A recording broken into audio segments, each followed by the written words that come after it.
सतत 2 व्हिडिओ आपल्यासमोर पाठवलेले आहेत. त्याचा अभ्यास आपण नक्कीच केला असणार. आजच्या ह्या व्हिडिओमध्ये इयत्ता 10वीच्या वर्तुळ या प्रकरणातील प्रमेय 1 वर आपण चर्चा करूया. या प्रमेयाकरिता आवश्यक पूर्वज्ञान पुढील प्रमाणे आहे. एकाच वर्तुळाच्या त्रिज्या समान असतात.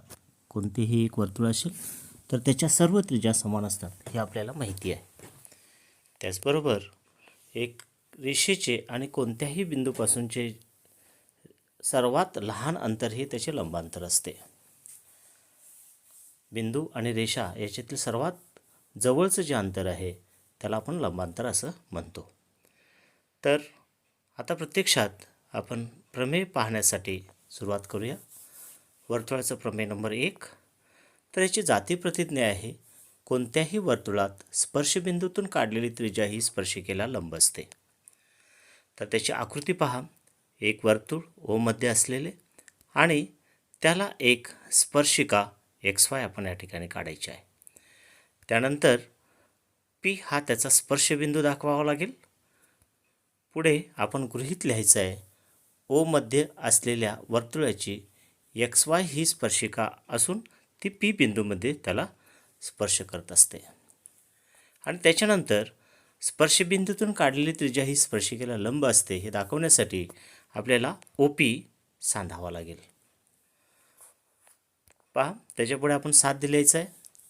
OP लंब XY, स्पर्शबिंदूतून काढलेली त्रिज्या ही स्पर्शिकेला लंब असते हे आपल्याला सिद्ध करायचं आहे. याच्यासाठी रचना आहे.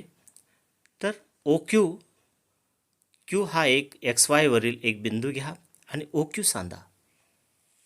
आणि हा जो OQ आहे तो वर्तुळाला R येथे छेदतो. तर ही रचना तुम्ही लिहा.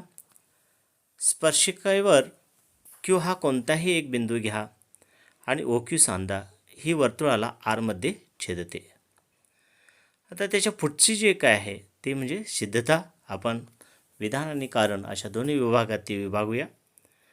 तर बघा, पहिलं जे आहे OP बरोबर OR, याचं कारण आहे एकाच वर्तुळाच्या 2 त्रिज्या. त्यानंतर आपण पाहणार आहोत OQ जी आहे ती OQ OR अधिक RQ या दोनने आकृतीवरून आपण दाखवू शकतो. म्हणजे याचा अर्थ असा होतो की OR जी आहे ती OQ पेक्षा लहान आहे. तर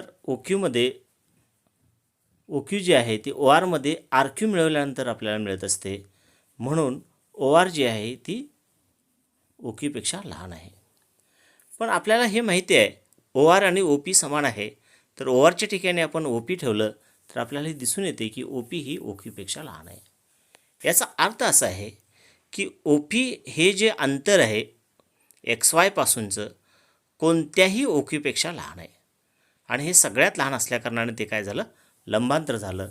याचाच अर्थ OP लंब XY हे सिद्ध झाले.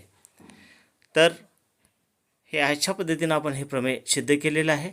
याचा अभ्यास तुम्ही करा आणि परीक्षेसाठी हे प्रमेय 3 मार्काला अतिशय महत्त्वाचं आहे, लक्षात ठेवा. धन्यवाद.